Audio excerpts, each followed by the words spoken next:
ರಮ್ಯಾ ಬಗ್ಗೆ ದರ್ಶನ್ ಫ್ಯಾನ್ಸ್ ಅಶ್ಲೀಲ ಮೆಸೇಜ್ ಪ್ರಕರಣಕ್ಕೆ ಸಂಬಂಧಪಟ್ಟಂತೆ ಇದೀಗ ನಟಿ ರಮ್ಯಾ ನೀಡಿದ ದೂರಿನ ಅನ್ವಯ ಎಫ್ಐಆರ್ ಅನ್ನು ದಾಖಲು ಮಾಡಲಾಗಿದೆ.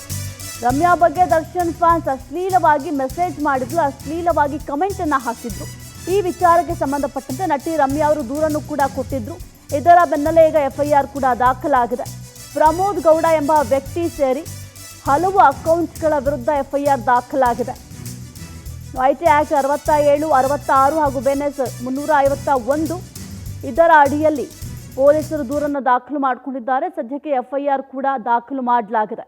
ಇನ್ನು ನಟಿ ರಮ್ಯಾ ಅವರು ಮಾಡಿದಂತಹ ಒಂದು ಪೋಸ್ಟ್ಗೆ ಸಾಕಷ್ಟು ಅಶ್ಲೀಲವಾಗಿ ಕೆಟ್ಟದಾಗಿ ದರ್ಶನ್ ಫ್ಯಾನ್ಸ್ ಕಮೆಂಟ್ ಅನ್ನ ಮಾಡಿದ್ರು. ಈ ವಿಚಾರವಾಗಿ ನಟಿ ರಮ್ಯಾ ಅವರು ದೂರನ್ನು ಕೂಡ ದಾಖಲು ಮಾಡಿದ್ರು. ಇದರ ಬೆನ್ನಲ್ಲೇ ಈಗ ಎಫ್ಐಆರ್ ಕೂಡ ದಾಖಲಾಗಿದೆ. ಪ್ರಮೋದ್ ಗೌಡ ಎಂಬ ವ್ಯಕ್ತಿ ಸೇರಿ 43 ಅಕೌಂಟ್ ವಿರುದ್ಧ ಈಗ ಎಫ್ಐಆರ್ ದಾಖಲಾಗಿದೆ.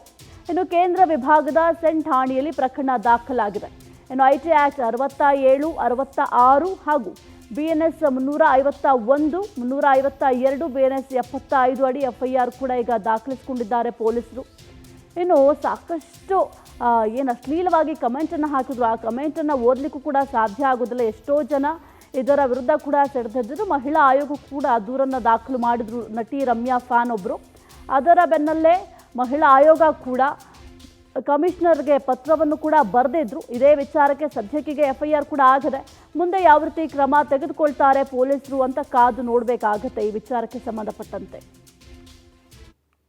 ಟ್ರೋಲಿಂಗ್ ಅದು ಇದ್ದೇ ಇರುತ್ತೆ, ಬಟ್ ಈ ಮಟ್ಟಕ್ಕೆ ನಾನು ಯಾವತ್ತೂ ಎಕ್ಸ್ಪೀರಿಯನ್ಸ್ ಮಾಡಿರಲಿಲ್ಲ. ಸೊ ಹಾಗಾಗಿ ನನ್ಗೆ ಅನ್ನಿಸ್ತು ಈ ರೇಣುಕಾ ಸ್ವಾಮಿಗೂ ಮತ್ತೆ ಇವರು ಮೆಸೇಜ್ ಮಾಡೋದಕ್ಕೂ ಏನೂ ವ್ಯತ್ಯಾಸನೇ ಇಲ್ಲ.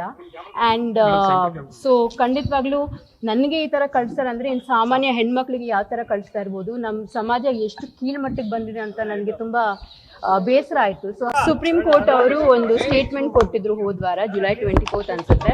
ಸೊ ನಾನು ಅದನ್ನು ಆ್ಯಕ್ಚುಲಿ ಶೇರ್ ಮಾಡಿದ್ದೆ ನಾನು ಇನ್ಸ್ಟಾಗ್ರಾಮಲ್ಲಿ ಮತ್ತು ಟ್ವಿಟರಲ್ಲಿ, ಸೇಯಿಂಗ್ ದಟ್ ಸುಪ್ರೀಂ ಕೋರ್ಟಿಂದ ಸಾಮಾನ್ಯ ಜನರಿಗೆ ಎಲ್ಲೋ ಒಂದು ಕಡೆ ಹೋಪ್ ಇದೆ, ನಮಗೆ ಜಸ್ಟಿಸ್ ಸಿಗತ್ತೆ ಅಂತ.